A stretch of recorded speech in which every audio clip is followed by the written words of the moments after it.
Manusia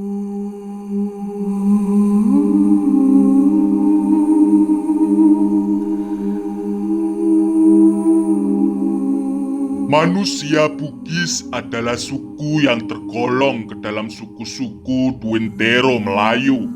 Masuk ke Nusantara setelah gelombang migrasi pertama dari daratan Asia, tepatnya Yunan. Kata Bugis berasal dari kata Tougi yang berarti orang Bugis. Penamaan Ugi merujuk pada raja pertama kerajaan Cina yang terdapat di Pamana, Kabupaten Wajo saat ini, yaitu Lasitumpugi. Ketika rakyat Lasitumpugi menamakannya dirinya, maka mereka merujuk pada raja mereka. Mereka menjuluki dirinya sebagai Tougi atau orang-orang atau pengikut dari Lasat-Tumpugi.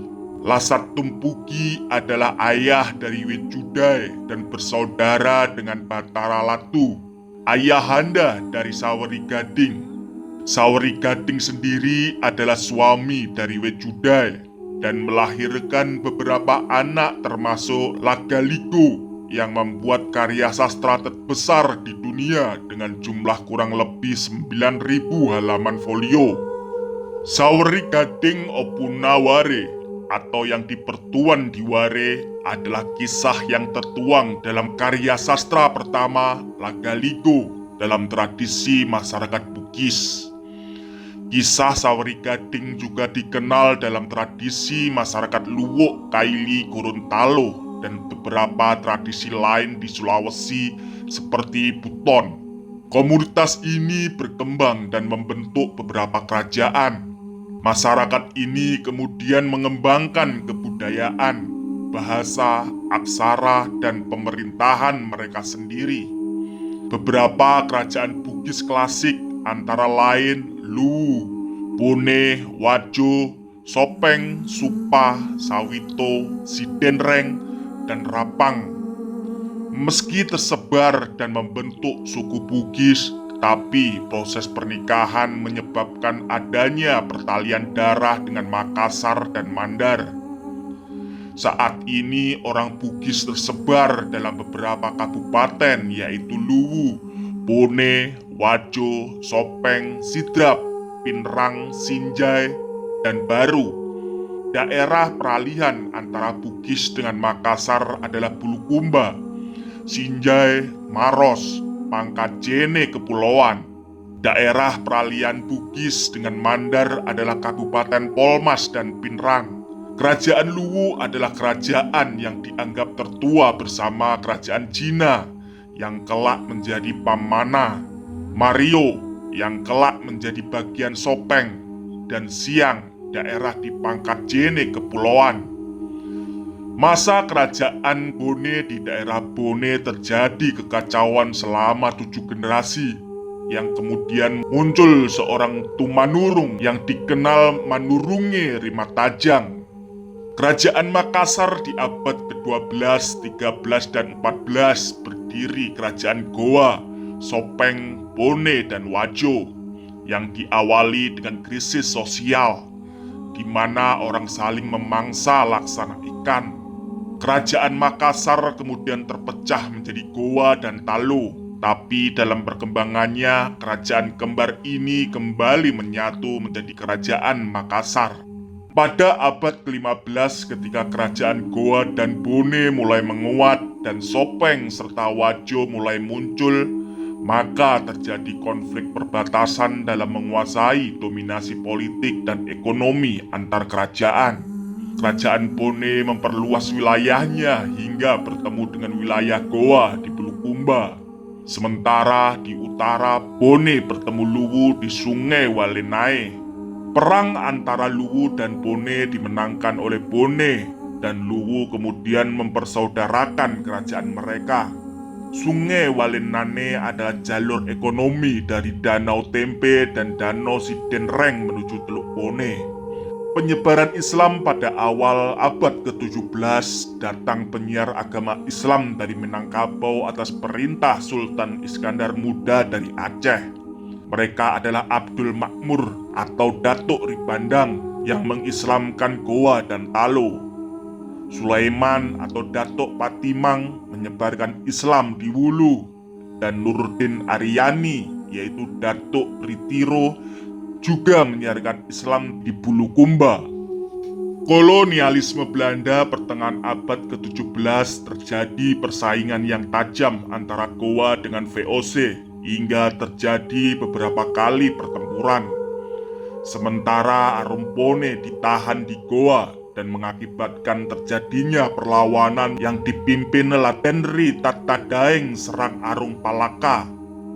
Arung Palaka didukung oleh Turatea, kerajaan kecil Makassar yang tidak sudi berada di bawah Goa. Sementara Sultan Hasanuddin didukung oleh menantunya Latenri Laitosengseng Arungmatoa Wajo, Maradia Wandar, dan Datu Luwu. Perang yang dahsyat mengakibatkan benteng Somba Opu luluh lantak. Kekalahan ini mengakibatkan ditandatanganinya perjanjian Bongaya yang merugikan kerajaan Goa.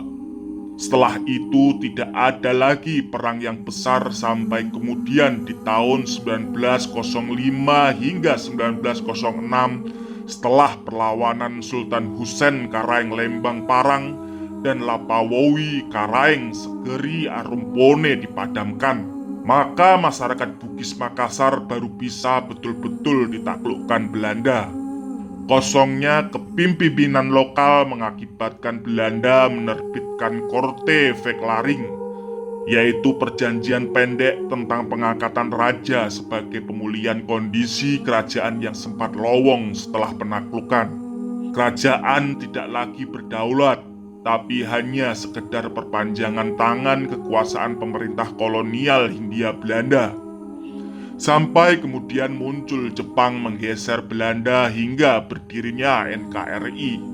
Pada tahun 1950 hingga 60-an, Indonesia, khususnya Sulawesi Selatan, disibukkan dengan pemberontakan.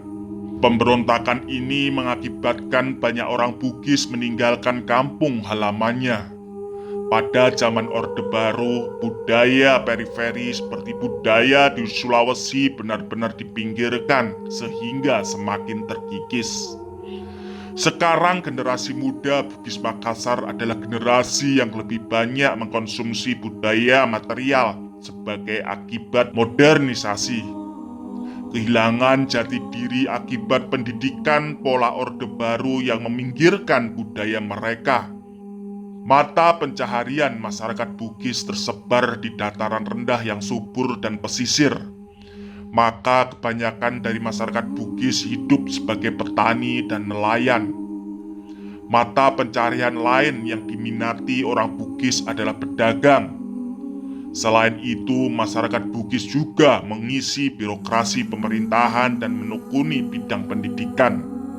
Bugis perantauan kepiawaian suku Bugis Makassar dalam mengarungi samudera cukup dikenal luas, dan wilayah perantauan mereka pun hingga ke Malaysia, Filipina, Brunei, Thailand, Australia, Madagaskar, dan Afrika Selatan. Bahkan di pinggir kota Capeton, Afrika Selatan terdapat sebuah tanah subur yang bernama Makassar. Sebagai tanda penduduk setempat mengingat tanah asal nenek moyang mereka. Bugis di Kalimantan Selatan pada abad ke-17 datanglah seorang pemimpin suku Bugis menghadap Raja Banjar yang berkedudukan di Kayu Tangi, Martapura untuk diizinkan mendirikan Dipagatan Tanah Bumbu. Raja Banjar memberikan gelar Kapitan Laut Pulo kepadanya, yang kemudian menjadi Raja Pagatan. Kini sebagian besar suku Bugis tinggal di daerah pesisir timur Kalimantan Selatan, yaitu Tanah Bumbu dan Kota Baru. Bugis di Sumatera dan semenanjung Malaysia setelah dikuasainya kerajaan Goa oleh VOC pada pertengahan abad ke-17, banyak perantau Melayu dan Minangkabau yang menduduki jabatan di kerajaan Goa bersama orang Bugis lainnya. Ikut serta meninggalkan Sulawesi menuju kerajaan-kerajaan di tanah Melayu. Di sini mereka turut terlibat dalam perebutan politik kerajaan-kerajaan Melayu. Hingga saat ini banyak raja-raja di Johor yang merupakan keturunan Bugis.